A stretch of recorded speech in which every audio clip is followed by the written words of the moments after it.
वही हुआ जिसका डर था और जो खदशात थे। कल्लात में एक अनफॉर्चुनेट इंसिडेंट पेश आया है और भारत के स्पॉन्सर्ड बीएलए के दहशतगर्दों ने बदतरीन हमला किया है और यकीन माने कि उसके जो विजुअल्स हैं वो दिल चीर के रख देने के लिए काफी है। इस तरह से उनकी लाशें देख के उनकी जो हालत है, यकीन माने किसी भी इंसान का दिल जो है, कलेजा जो है वो छलनी। बड़ी खबर है पाकिस्तान से जो आ रही है। पाकिस्तानी सेना के 12 जवानों की मौत। बीएलए ने पाकिस्तानी सेना की गाड़ी पर हमला किया है। आईडी विस्फोट में पाकिस्तानी आर्मी की गाड़ी को उड़ा दिया। मुक्ति वाहिनियां लॉन्च करती हैं पाकिस्तान के अंदर ताकि पाकिस्तान को अंदर फंसाया जाए। इंडिया अफगानिस्तान और ईरान को इस्तेमाल करके अगर हमारे खिलाफ इतनी बड़ी बड़ी इंसर्जेंसीज करा सकता है तो हम अपने बॉर्डर से लगे हुए इलाकों में, ईस्टर्न पंजाब में और कश्मीर में क्यों नहीं करा सकते? जबकि हमको करना तो मणिपुर में भी चाहिए, नक्सलाइट्स के साथ भी करना चाहिए। वो अपने आप को माओइस्ट कहते हैं, कम्युनिस्ट कहते हैं। चाइना के साथ मिलकर करना चाहिए। जब चाइना के साथ हम डिफेंस कोऑपरेशन कर रहे हैं, हम इंटेलिजेंस शेयरिंग कर रहे हैं, तो हम ऑन ग्राउंड इंडिया के अंदर इंसर्जेंसीज को क्यों नहीं सपोर्ट कर रहे हैं? दूसरी खबर की जानिब हमसाया मुल्क से खबर है जी।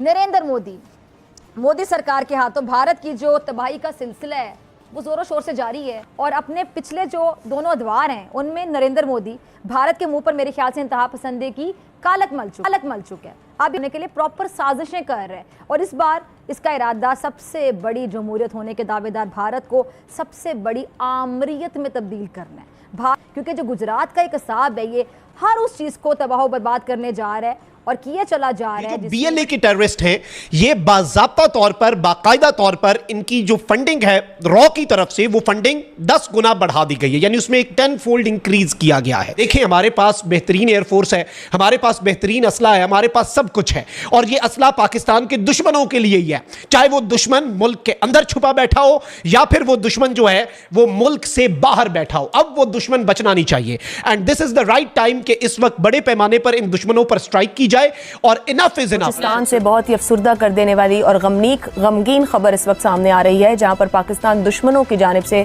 बदअमनी फैलाने का सिलसिला जारी है। टेररिज्म होता है, कोई भी एक्टिविटी होती है जो कि अभी बड़ी वाज़े हो भी रही है बहुत सारे जगहों पे, जिस तरह से अटैक्स हो रहे हैं। क्या पाकिस्तान को भी इसी तरह करना चाहिए कि जिस तरह से ऑपरेशन सिंदूर उन्होंने लॉन्च किया कि आपने पहलगाम में हमारे बंदों को मारा है, वो आपके बंदे आए हुए थे, तो क्या पाकिस्तान को ये करना चाहिए बलूचिस्तान में कह के आपके बंदे टेररिज्म करा रहे हैं, हम आप पे ऑपरेशन लॉन्च करते हैं? पूरी दुनिया में इस वक्त यही हो रहा है, प्रॉक्सीज के जरिए जंगें हो रही है। पूरी दुनिया का पैटर्न आप देख लीजिए। पाकिस्तान को आरएसएस को एक दहशतगर्द तंजीम डिक्लेयर करना चाहिए। पाकिस्तान शुड क्लियरली डिक्लेयर कि RSS is a terrorist organisation सरकारी तौर पर, और आरएसएस को भी हमें अपनी उसी तरह टारगेट लिस्ट पर रखना चाहिए जिस तरह उन्होंने जैश ए मोहम्मद या लश्कर ए तैयबा को डिक्लेयर करके कहा कि जो मस्जिदें हैं जो ये इस्तेमाल करते हैं हम उन पर बमबारी करेंगे, मिसाइल उन्होंने भेजा ना, हमला किया ना हमारे ऊपर। हमको खालिस्तान की तहरीक पूरी तरह भड़कानी चाहिए जिस तरह जनरल जिया के दौर में भड़काई थी हमने। इंदिरा गांधी को किसने कत्ल किया था? सिखों ने कत्ल किया था ना।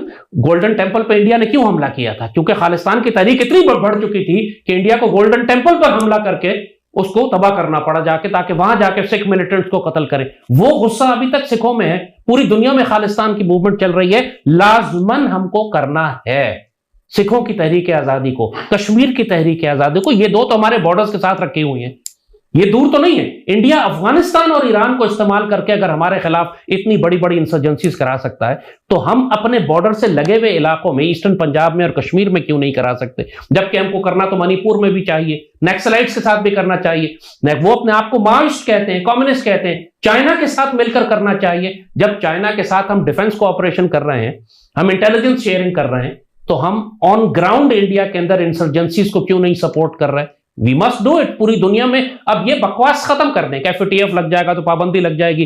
अब गेम उससे बहुत आगे जा चुकी है। अब कौमों के सर्वाइवल की बात है। आप हाई इंटेंसिटी कॉन्फ्लिक्ट से बचना चाहते हैं, इंडिया के अंदर आग लगा दें, वरना फिर हाई इंटेंसिटी कॉन्फ्लिक्ट करें जो आपने पिछले दिनों की है और दोबारा करेंगे और करते चले जाएंगे जब तक कि पाकिस्तान या इंडिया में से कोई एक खत्म ना हो जाए। के अंदर आग अगर लगाएं फॉर इंस्टेंस, क्या आप नहीं समझते कि ये इंसाइटमेंट टू द वायलेंस है? इंसाइटमेंट तो वायलेंस हो चुकी है यार, एक राउंड हो चुका है जंग का। दूसरा हाई इंटेंसिटी कॉन्फ्लिक्ट होने वाला है, मजीद कौन सा वायलेंस आप चाहते हैं? That is followed by the events के उन्होंने हम पर अटैक, वही हम पे राइट नाउ क्या आप समझते हैं कि पाकिस्तान ये एज्यूम करके अटैक कर दें इंडिया पे कि इंडिया ने हम पे अटैक करना? अगर आप यही बात कर रहे हैं कि हमें रिस्पॉन्ड, मैं तो रिस्पॉन्ड करने की बात कर रहा हूं, क्या वो टीटीपी और बीएलए को सपोर्ट नहीं कर रहे? आपको रिस्पॉन्ड ही करना है ना, तो बस रिस्पॉन्ड करें। रिस्पॉन्ड, मेरा तो शिकायत ही यही है, रिस्पॉन्ड क्यों नहीं कर रहे? रोज कहते हैं फितनतुल हिंद नाम रखा हुआ है बीएलए का, फितनतुल हिंद उसका नाम क्यों रखा है? क्योंकि आपको पता है कि ये हिंदुस्तान, भारत इस फितने को पाकिस्तान के खिलाफ इस्तेमाल कर रहा है। तो आपने क्यों नहीं अभी तक खालिस्तान को लॉन्च किया या कश्मीर को लॉन्च किया? जवाब क्यों नहीं दे रहे? मेरी तो शिकायत ही यही है। आप क्या समझते हैं किस पे है इसकी जिम्मेदारी? पूरी रियासत के ऊपर है, क्योंकि पॉलिटिशियंस जो है ना वो फौज को बड़ा बेवकूफ बना जाते हैं, साफ कहूंगा। FATF लग जाएगा, फॉरेन ऑफिस इजाजत नहीं देता जी, हमने ट्रीटी साइन की हुई है, हमने एग्रीमेंट साइन किए। पॉलिटिशियंस तो ये कहते हैं फौज हमें बेवकूफ बनाती है। पॉलिटिशियंस तो बेवकूफ हैं, उनको बनाने के लिए ज्यादा मेहनत नहीं करनी पड़ती। ये मक्कार और धोखेबाज हैं, बेसिकली फ्रॉडिये हैं। इन सब के इंटरेस्ट हैं अमेरिका के साथ। आप मुझे बताइए ना, क्या ब्रिटिश गवर्नमेंट के खिलाफ ये बयान दे सकते हैं पाकिस्तान के हुक्मरान, जब इनकी प्रॉपर्टी सारी की सारी जो है वो ब्रिटिश गवर्नमेंट और लंदन में रखी हुई है? जब एक बयान, एक भी ये काम ब्रिटिश इंटरेस्ट के खिलाफ करते हैं, इनके बच्चों को वहां पे लंदन में टैक्स का नोटिस आ जाता है, which is again a warning to them कि इंसान के बच्चे बनो, वरना हम तुम्हारी सारी प्रॉपर्टी जो हमें पता है कि तुम चोरी करके लेकर आए हो, हम इसको सीज कर लेंगे। यहां पर जो चीफ हाई कमिश्नर है वो औरत यहां इस्लामाबाद में बैठी हुई, वो मलका की तरह हुकूमत करती है इस्लामाबाद में, क्योंकि ये सारे हुक्मरान, ये सारे पॉलिटिशियंस जिनकी दौलत और औलाद और जायदाद लंदन में रखी हुई है, इसको अच्छी तरह पता है कि मेरी उंगलियों पे नाचेंगे ये, क्योंकि अगर मुझे रिफ्यूज करेंगे तो इनकी लंदन में प्रॉपर्टीज में जब्त करवा करते हैं। Indian military is politicized and Indian polity is militarized. Pakistani फौज को एक अजीबोगरीब बीमारी है। अब हम इसको क्या नाम दें, मैं इस पर थोड़ी सी रिसर्च कर रहा हूं, क्योंकि ज़ाहिर है इन पर PhD की हुई है, तो अब एक और PhD करनी पड़ेगी कि इनको बीमारियां क्या क्या हैं। अफगानिस्तान को मशवरे देते हैं कि तुमने वहां पे एक जत्था मुसल्लत किया हुआ है जो बंदूक के दौर पे हुकूमत चला रहा है। ये अफगानिस्तान को मशवरा दे रही है पाकिस्तानी फौज। अब पाकिस्तानी फौज का चेयरमैन जॉइंट चीफ भारत को कह रहा है कि तुम्हारी फौज सियासी हो गई है और तुम्हारे सियासतदान अस्करी हैं। ये पाकिस्तानी फौज का चेयरमैन जॉइंट चीफ इंडिया को ताना दे रहा है।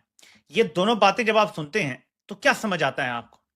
क्या बीमारी है? मुझे कमेंट में जरूर बताइएगा। सिर्फ बीमारी का नाम बताएं, क्योंकि मैं अपनी रिसर्च कर रहा हूं और खुद भी इस पर इंशाल्लाह मजीद काम करूंगा। अब नाज़रीन, आज की ये वीडियो जो है ये बहुत इंपॉर्टेंट वीडियो है। मैं ना नवाज शरीफ पे बात करता हूं, आप गवाह हैं, वो इग्नोर्ड है। मरीम नवाज, ये मैं चुटकुले नहीं करता, फलां ने ये कर दिया, मरियम आज यूं हो गई, फलां हो गया, गिर गई, उठ गई, ये बातें मैं नहीं करता। मुझे लगता है ये वक्त का ज़िया है। हम असल चीज पे बात करते हैं। सवाल है आपका, क्योंकि अब देखिए अगर आप हमारी हिस्ट्री में भी चले जाएं, हमारे देशों की हिस्ट्री में, तो ताल्लुकात कभी भी इतने अच्छे नहीं रहे हैं। एक साइन कर्व की तरह कुछ देर ये आपके अच्छे रहे ताल्लुकात, बट ज़्यादा देर आपके ताल्लुकात अच्छे नहीं रहे। और ख़ास तौर पे जब आपने इसको जिक्र किया कि ये जो रिटोरिक है, मैं ये मानता हूँ कि ये एक तरफा नहीं है। अब ये आपकी तरफ से भी आता है, और अगर आप जनरल मुनीर की स्पीचेस भी देखें, और अभी जो पाकिस्तान मिलिट्री एकेडमी में भी जो स्पीच दी है जनरल मुनीर ने, उसके पहले वो जब फ्लोरिडा गए थे वहाँ से भी जनरल मुनीर ने कुछ स्टेटमेंट्स दी थी। जगलर वेन के बारे में बात कर रहे थे कि कश्मीर हमारा जगलर वेन है। अब अटैक शुरू हो गए हैं, जो पहले ही हो रहे थे, लेकिन जाहिर है कि जो अटैक करने वाले थे फौज पर, सिक्योरिटी फोर्सेस पर, वो जब देखेंगे कि अंदर पॉलिटिकल एक टर्मोइल आ रहा है और वो जिससे लड़ रही है यानी फौज,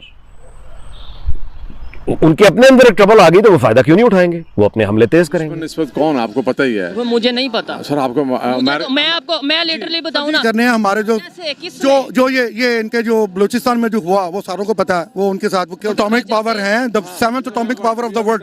हमें वो स्टेबल चाहते ही नहीं, वो चाहते हैं कि ये ख्वार हो जाए। पाकिस्तान में आज तक अफसर साहबा एक टर्म होती है, उसे हम बोलते हैं स्ट्रेटेजिक पेशेंस। हमने हमेशा सब्र का, देखें 4000 बंदे 4 सालों में हमने शहीद करवाए हैं। 4000 बहुत बड़ी फिगर होती है।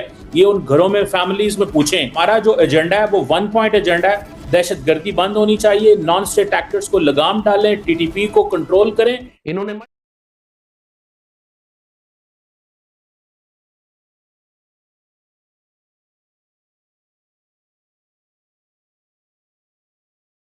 दोस्तों, पाकिस्तान को एक बार फिर बलूचिस्तान से बड़ा झटका लगा है। बलोच लिबरेशन आर्मी यानी बीएलए ने पाकिस्तानी सेना के ऊपर जबरदस्त हमला किया है। खबरों के मुताबिक ये हमला बलूचिस्तान के मांड इलाके में माहिर और रुडिक के बीच हुआ, जहां बीएलए के लड़ाकों ने पाकिस्तानी सैन्य काफिले को निशाना बनाया। इस हमले में 7 पाकिस्तानी सैनिक मारे गए हैं और 2 गंभीर रूप से घायल बताए जा रहे हैं। बलूचिस्तान लिबरेशन आर्मी ने इस अटैक की जिम्मेदारी ली है और प्रेस रिलीज जारी करके कहा है कि यह हमला बलूच जनता पर पाकिस्तानी सेना के अत्याचारों के खिलाफ किया गया है। बीएलए के लड़ाकों ने इस क्षेत्र में घात लगाकर हमला किया और पाकिस्तानी सेना के वाहन को विस्फोटक से उड़ा दिया। बताया जा रहा है कि ये इलाका बलूच विद्रोहियों के प्रभाव में है, जहां पिछले कुछ महीनों से लगातार सैन्य ऑपरेशन चलाए जा रहे थे। दोस्तों, जैसे ही ये खबर आई, पाकिस्तानी मीडिया और खासकर उनके एंकर जाहिद हामिद और फिजा अकबर खान बुरी तरह भड़क गए। जाहिद हामिद ने टीवी डिबेट में कहा कि इस हमले के पीछे भारत की खुफिया एजेंसी रॉ का हाथ है और